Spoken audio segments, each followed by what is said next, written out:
one day might happen, but had no idea how they could ever come to pass as a nation such as ours, that state executives, without legislative authorization, could simply mandate mass closures of churches and houses of worship, and it would be so. I mean, if anything should motivate us to raise the level of vigilance to the potential of real dangers that still lie ahead for religious freedom, that should do it, shouldn't it? Dangers that still lie ahead. Because even though we see some of the events of 2020 as breathtaking in terms of religious freedom, it's really only a wake-up call, only a warning. We have really not been persecuted here the way many in the world are persecuted today.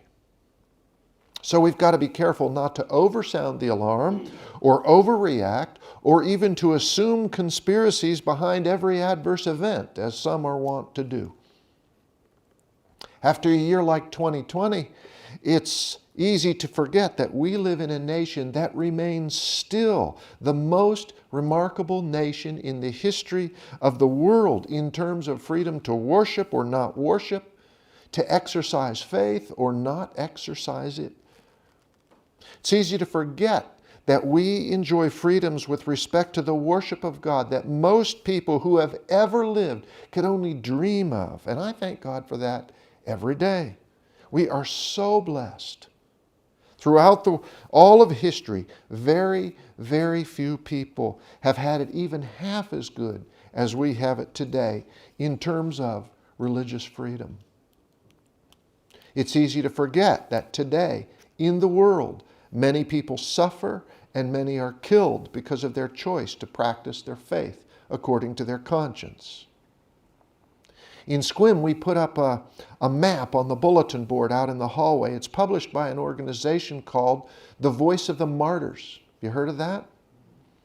It shows all the countries in the world today where you will be restricted or marginalized or jailed or killed for the practice of Christianity, and many other places where it's heavily regulated. And it's amazing to look at that map. Most of the world today does not tolerate the practice of Christianity.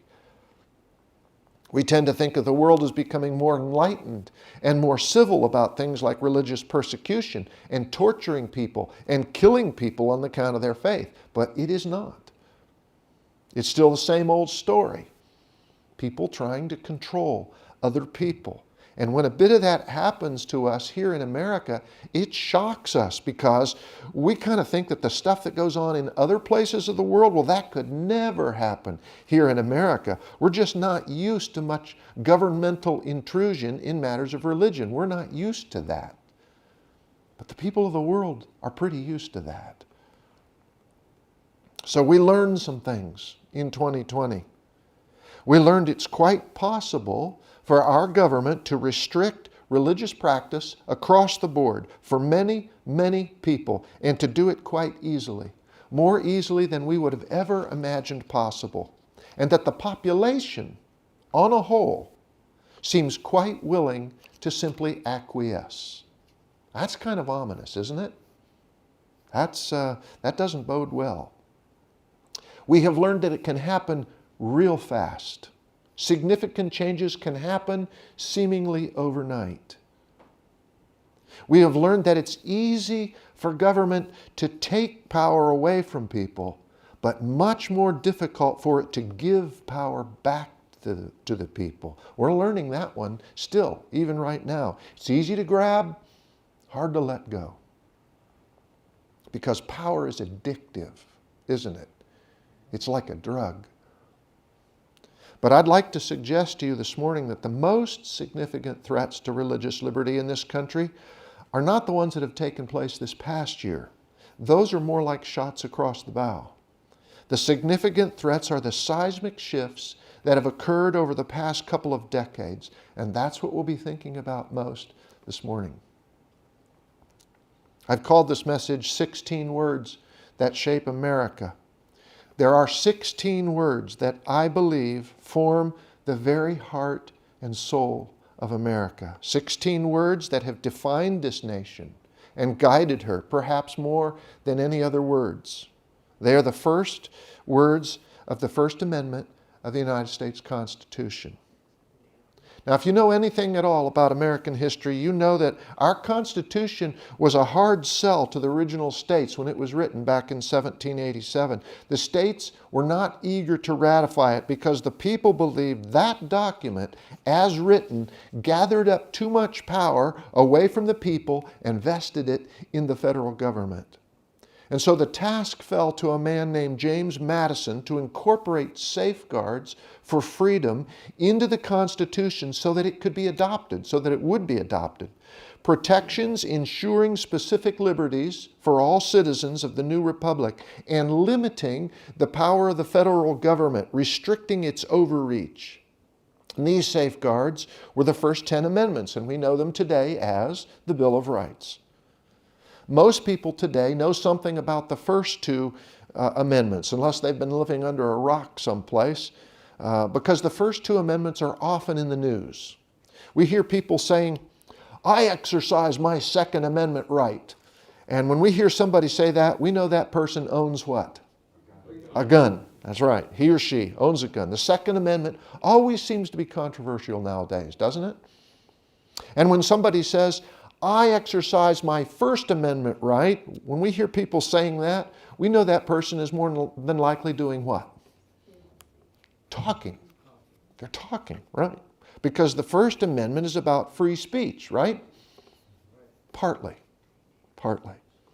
The First Amendment actually has more than 16 words. It has 47 words.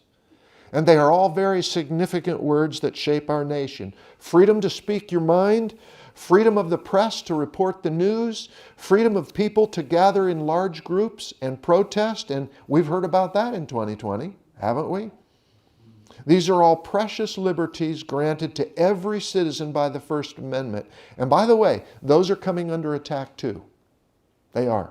Lots of talk in the public sphere today about limiting organizations and limiting people in what they can say and not say, about censoring websites that certain people might think are publishing fake news. But the 16 words that truly shape the soul of America to a greater degree than even those 47 words are the first 16, which guarantee religious freedom. Congress shall make no law respecting an establishment of religion or prohibiting the free exercise thereof. When he set to the task of enumerating the specific freedoms to be granted as a birthright to all Americans, it was not by accident that James Madison placed this one at the head of the list, in position of preeminence. Many constitutional scholars recognize this right as the most fundamental right, as the most core value that we hold as Americans. And by the way, again, since he authored the First Amendment, people consider Madison to be the father of religious liberty. He was not. James Madison was heavily influenced, as were Washington, Adams, Jefferson, Hamilton, Monroe, and all the rest, by the remarkable writings of a man who had lived almost a century before, a man named Roger Williams, who perceived the inherent dangers of church-state alliances better than any other thinker of his day, and who suffered persecution on account of what he believed and taught. People today who historically attack dead white males as racist, Bible-thumping hypocrites, they really need to meet Roger Williams. If you would like to read a short, fascinating account of his life, just Google Liberty Magazine, go to the archives, and get the September 2020 issue. And you don't have to be a subscriber to read Liberty Magazine. Anybody can read it online for free. You just peruse the article on Roger Williams. He's the real father of the separation of church and state. And so these 16 words define the most fundamental American freedom. Notice that there are two protections described here. Number one is the prohibition of forced worship. Congress shall make no law respecting an establishment of religion. The government cannot force you to worship. And second is the prohibition of restricting worship, nor prohibiting the free exercise thereof. The government cannot restrict your worship. It cannot forbid you. Now, these words cover a remarkable amount of territory. 2020 has shown us, to some degree at least, the real possibility for the second protection to be stripped away, even here in America. Now, there are two stories, two chapters in the Old Testament that model in prototypical form how the great end-time issues of religious persecution will play out worldwide. Neither one of them are prophetic chapters, although the first is applied prophetically in the 13th chapter of Revelation. These two stories are found in the book of Daniel, and they track, to a remarkable degree, the first 16 words of our First Amendment. Again, they are not prophetic, but they are illustrative. They are prototypes. They show us the pattern of how things will take place later.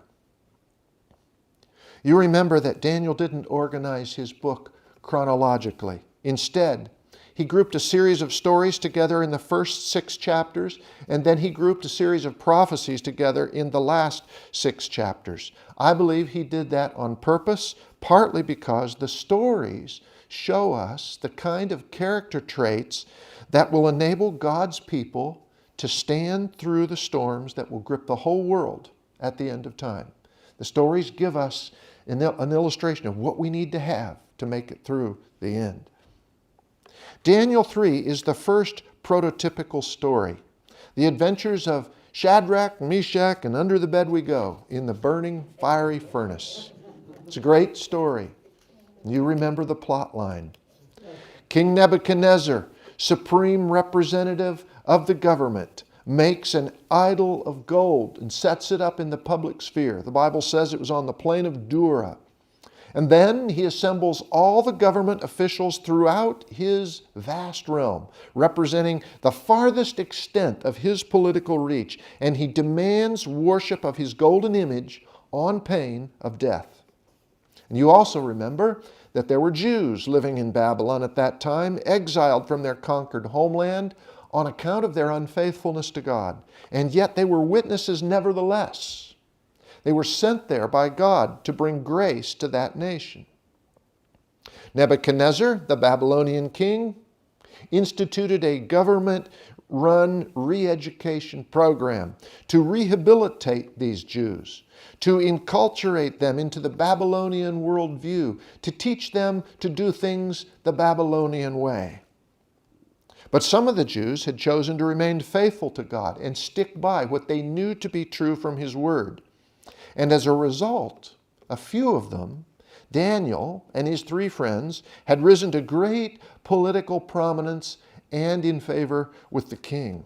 And they were there that day, standing before that great golden image. But you know that those 3 refused to bow because to do so would have been in direct violation of the written law of God. And so, when the music played and the world bowed down, they remained steadfast. They stood, and they were noticed, and they were reported, and they were warned by the king to get into compliance. And when they did not, the fire was stoked up, the dissenters were tied up, and in they went. But in the middle of that fire, God showed up, and He intervened. He saved His faithful witnesses, and when they came out, well, then people paid attention. Then they were paying attention. Now, Revelation, the 13th chapter, takes this story and it applies it in a prophetic sense to what will happen near the end of time. A union of the state and the church, demanding worldwide worship of a new image with the threat of death for non-compliance. It is political pressure brought to bear to coerce the conscience in matters of religion. But, just as at the time of Daniel, there will be those who will refuse to worship the idol, no matter what it might be. Revelation 13 says, "Then I saw another beast coming up out of the earth. He had 2 horns like a lamb, but he spoke like a dragon." Respected biblical scholars, using the historicist method of prophetic interpretation, have long identified this lamb-like beast of Revelation 13 as the United States. While not foolproof, I believe the interpretation is sound and correct. Revelation makes extensive use of symbols, as you know, and many of them are decoded in the book itself. In Revelation, beast stands for nations, and a lamb always stands for who? Jesus, that's right. So the description of this political power matches the founding principle of the United States, a lamb-like beast, a nation founded upon principles taught by Jesus, at least as far as religious freedom is concerned. Jesus prizes freedom of conscience. He went to the cross so that all people might be able to worship uncoerced and have the choice to freely love Him and worship Him, or to not worship Him. Think about the story of Jesus and the rich young ruler who comes to Him asking what he must do to be saved. And after some discussion, Jesus tells him, "Go, sell your stuff, give the proceeds to poor people, and then come, follow me." That wasn't a roadmap for getting to heaven. It was an invitation from Jesus to come and be with Him. And in Mark's telling of that story, it says that Jesus loved that guy. He loved him. He invited him to come close, but the young man turned him down. He walked away. What does Jesus do? He lets him go. He loves him, he yearns for him, but he will not force, because genuine love and worship just can't be forced. So for a nation to be lamb-like in this sense is to incorporate into its very soul this value of religious freedom. Congress shall make no law respecting the establishment of religion or prohibiting the free exercise thereof. But the verse also says that the beast, the lamb-like beast, will speak as a dragon. Who's the dragon? We had this in Sabbath school, right? The dragon is Satan, that old serpent, the devil. And he does operate by force. He does operate by lying and deceit and coercion. And so, the fundamental character of the lamb-like beast will morph. It will change. It will, at the end of time, transform itself into a dragon-like character. And thus it will repudiate the values enshrined in the First Amendment. Verse 15. Because of the signs he, the lamb-like beast, the United States, was given power to do, he deceived the inhabitants of the earth. He ordered them to set up an image in honor of the beast. He was given power to cause all who refuse to worship the image of the first beast to be killed. Forced worship on penalty of death.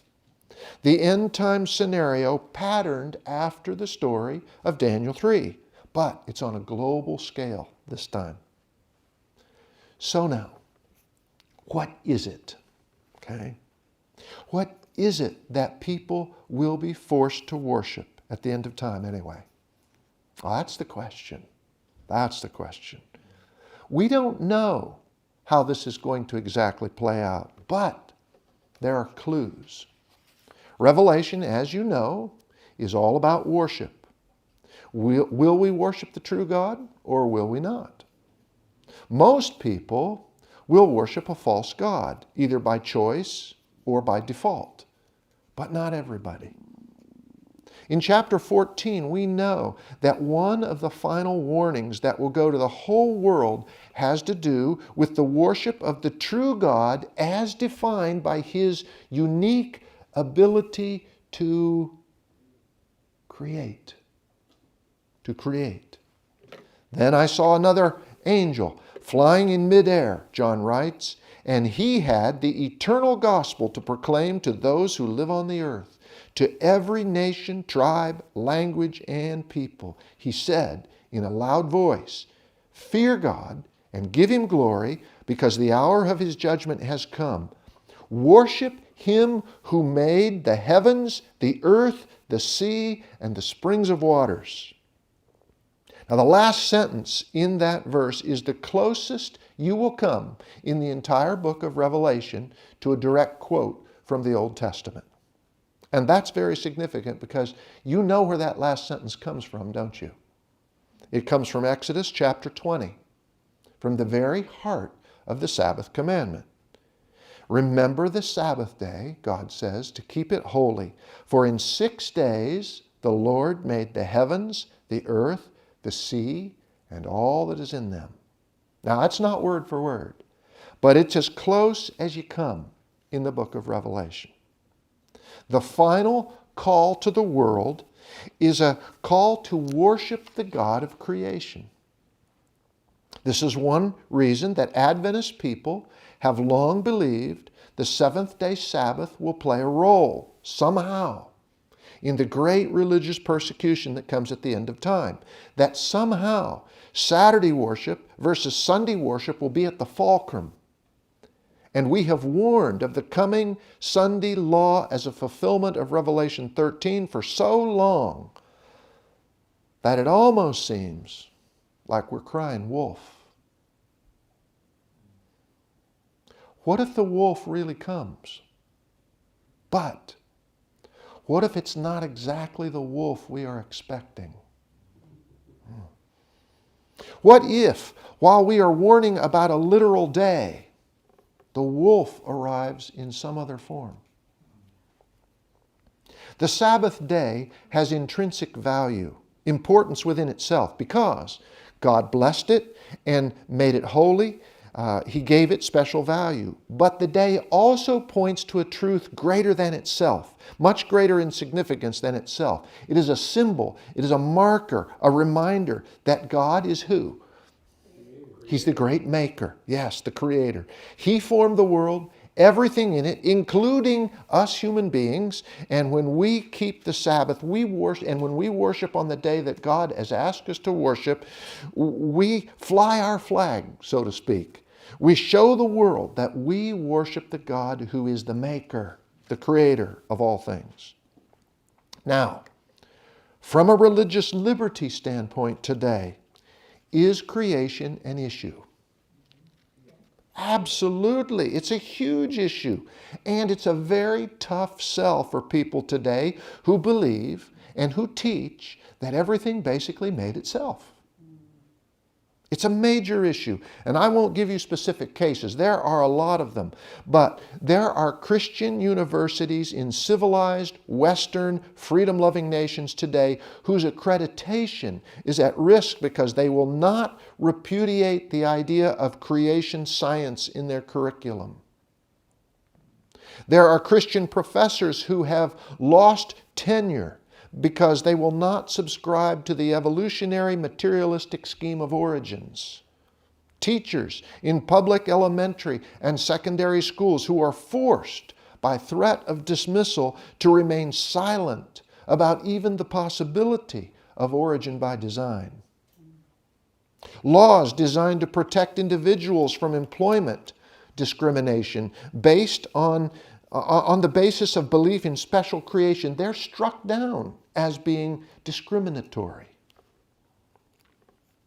In terms of forced worship and this whole battle now between everything in the world and how it got here, including us, the wolf might be at the very door. Remember, Revelation is highly symbolic in nature. What if the point is not a literal day, but rather what the literal day stands for? We've been fighting that battle now for 25 years. And then, just 2 weeks ago, I read a fascinating statement by Lincoln Steed, who is the editor of Liberty Magazine. He was writing just before the election took place, back in late October of last year. And he was describing, as he saw it, potential threats to religious freedom posed by the policies of both the administrations, Trump administration and Biden administration. This is what he said, and I'll quote him here. He says, "It seems to me our present distress has given us two dangers in this election. One of them is before us. The first, if the mandate of the people has it for continuation of the last 4 years, is an increased insistence by a religious coalition that America be Christianized by legislation, and barring that, by proclamation. The other hazard, if there has been a change of administration, and there has been, is joining the papal global initiative to save the planet from destruction, an admirable goal. But the plan is doctrinal at base and will require mandated worship on a holy day." Wow. So, there's the threat of making a law respecting the establishment of religion. But there's another story in the book of Daniel that serves as a prototype for the second way that liberty of conscience can be threatened. And this story ups the ante in a number of ways. This is the story of Daniel chapter 6, the one that most of us remember as Daniel and the lion's den. Persian King Darius organizes his new government, and Daniel rises to the top, which makes most of his co-workers at the office jealous. They try to find some misbehavior on his part that would get him demoted, but they come up empty. They can't even find so much as a paper clip that he's filched and taken home. Finally, they decide to go after him on religious grounds, and they concoct a scheme that gets a new law passed. The new law forbids prayer to God by anybody, public or private. "We want you to restrict worship, O King Darius. We want you to close the churches. We want you to put prayer on lockdown." The penalty for being out of compliance? Death. And we all know this story too, how Daniel failed to comply. He continued to go home and pray to God from his windows open toward Jerusalem, because that's how he'd done it his whole life. How he was being watched, how they accused him, how they got a conviction, and as soon as the verdict was rendered, they threw him to the lions. But the lions weren't very hungry that day, were they? Well, maybe not quite. Maybe it's that God intervened and saved again, because that's what God is good at. That's his business. That's what he will do at the end of time as well. And in an ironic twist, the accusers all get thrown into the den right about the time the lions get their appetites back. Now, in chapter 3, the death penalty was meted out to anyone who refused to worship the false god. In this story, the death penalty is meted out to anyone who refuses to stop worshiping the true God. And you can see how these stories mirror both halves of our First Amendment freedom. Congress shall make no law respecting the establishment of religion. That's Daniel 3. Nebuchadnezzar demands worship of a false god, his great golden image, nor prohibit the free exercise thereof. And that's Daniel 6. Darius orders worship of the true God be abolished. Now, I'm not aware of any direct analogs in the book of Revelation that apply to the second story in the prophetic sense, but they're implied. If you comply with an order to worship a false god, by definition, you have abandoned the worship of a true God. You just can't do both.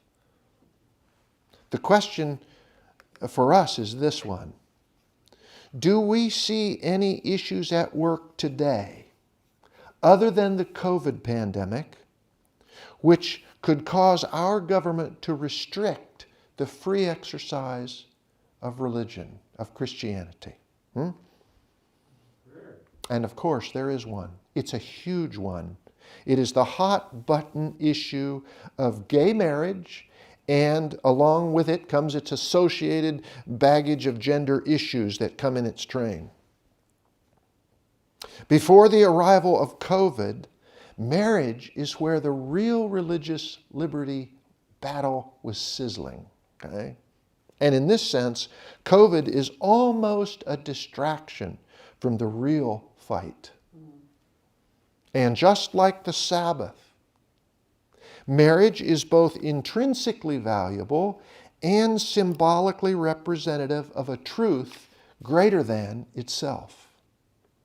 Marriage is intrinsically valuable because since the dawn of time, it has formed the basic building block of the human family, which is at the core and heart of the fabric of civilization. But marriage, in the Christian sense, also points to a truth greater than itself. Marriage, which like the Sabbath, also comes to us all the way from the Garden of Eden, is also about creation, albeit in a lesser sense. It's called procreation. Within marriage, two human beings are endowed with and called to participate in a God-like capacity for the creation of another human being. Marriage, at least the way it has been defined for thousands of years, is a conjugal relationship. The word conjugal means an emotional and a bodily union, oriented toward procreation and the providing of children with both a mother and a father. For thousands of years, that's how human beings of all faiths have understood it to be. But it has its roots, just like the Sabbath, in the explicitly Judeo-Christian teaching of origins, which comes from Eden. But, in addition to its intrinsic value and its symbolic creative truth, marriage points to an even greater truth. What's that? What truth is that? Well, it's called the image of God. The very image of Godness spoken of by God Himself in Genesis 1 and verse 26. Then God said, "Let us make man in our image, in our likeness, and let them rule over the fish of the sea, and the birds of the air, over all the livestock, over all the earth, and over the creatures that move along the ground." So, God created man in His own image. In the image of God He created him. Male and female He created them. God blessed them and said to them, "Be fruitful and increase in number." And then, just after God brought together that first man and woman in marriage, He said, "For this reason, a man will leave his father and mother and be united to his wife, and they will become one flesh." This is what marriage indicates about human beings. A certain God-likeness in terms of community, in terms of gender completeness, and in terms of bringing into existence another human being. Which is exactly why the new definition of marriage today strikes at the heart of what many honest, faithful, Bible-trusting Christians believe. And therefore, the use of political or legal pressure to A, compel religious compliance with whatever new definition of marriage is popular at the moment, or B, to compel non-compliance to the traditional biblical understanding of marriage by those who conscientiously hold to it. Pressure to compel either one of those has set the stage for huge conflicts today in religious liberty and freedom of conscience, especially because More and more, these conflicts are being set in the context of civil rights violations and couched in terms of racism. And 2020 gave us a glimpse of the methodology adopted by some to curb that, didn't it? On April 28th, 2015, the United States Supreme Court heard oral arguments in the matter of Obergefell versus Hodges. That was the case that legalized same-sex marriage in America. In a revealing moment of candor, a confession was made about the ramifications of a decision that would deem same-sex marriage legal in all 50 states. Justice Samuel Alito posed a question to U.S. Solicitor General Donald Verrilli, who argued for the government on behalf of same-sex marriage. The question had to do with tax-exempt status of faith-based organizations. Justice Alito asked, I quote here, "In the Bob Jones case, the court held that a college was not entitled to tax-exempt status if it opposed interracial marriage. So would the same apply to a university or a college if it opposed same-sex marriage?" Want to guess how Donald Verrilli answered that question? He said, and I quote again, "You know, I don't think I can answer that question without knowing specifics, but it is certainly going to be an issue. I don't deny that, Justice Alito. It is going to be an issue," unquote. Well, it is an issue. And here's how it's going down today. More and more, the courts are creating new legal suspicion of the Christian view of marriage, a view that is being increasingly branded by the courts as discrimination. Churches that refuse to acknowledge gay marriage as equally of value as heterosexual marriage will be labeled as discriminatory organizations. In the eyes of many people, they already are, and you know that. But as you know, discrimination, racism, that's the new sin of the age. That's where we are. And so, equality is fast becoming the most basic of civil rights. Equality. Now, the Supreme Court has established a kind of pecking order of rights so that when two civil rights come in conflict, and they do, I mean, when a gay couple want a Christian baker to make them a wedding cake for their marriage, a conflict of rights has occurred, right? Now, such cases are generally decided on the basis of the most fundamental right carrying the greatest weight.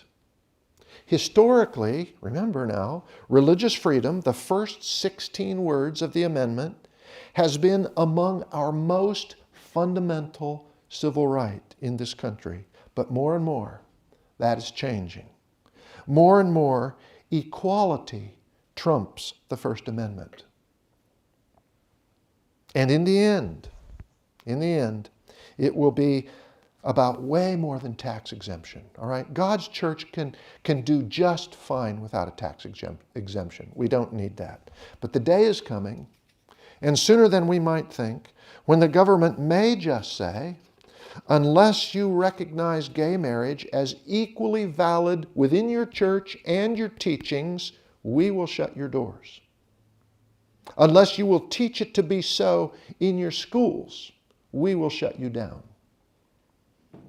And the great majority of people will quietly acquiesce. Church-owned schools at the university level are already experiencing serious challenges to their accreditation over this very issue. No accreditation, no students. No students, you're out of business. If you want to read about specific cases, and there are many, then read Liberty Magazine.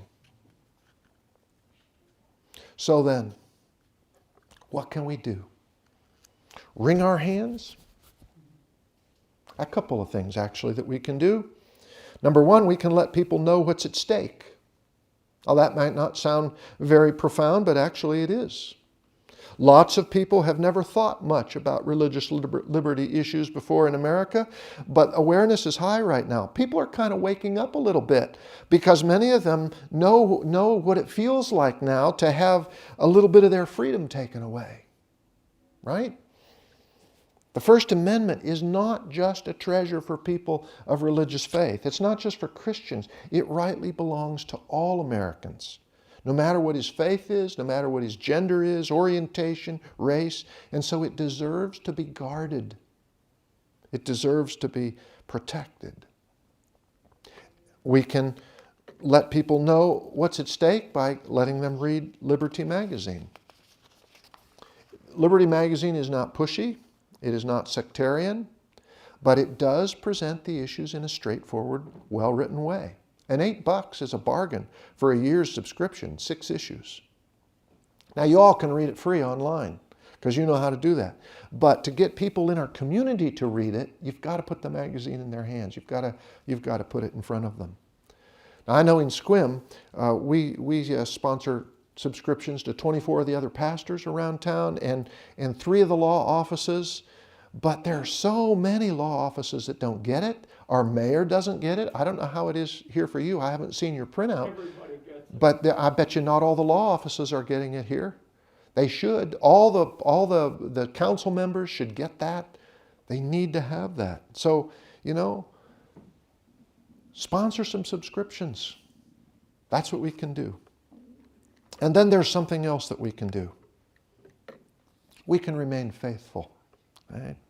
We can stay true to what we know God has shown us to be right, come what may. We can do it humbly. We talked about that in Sabbath school class this morning. We can do it without arrogance, but we can do it firmly, and we can do it with no compromise. Shadrach, Meshach, and Abednego did, and we can. We can do that. And the reason we can is because in the end, God's got it all under control. He does. He's not up there wringing his hands. He's not biting his fingernails and saying, "Oh my me, what's happening here?" Right?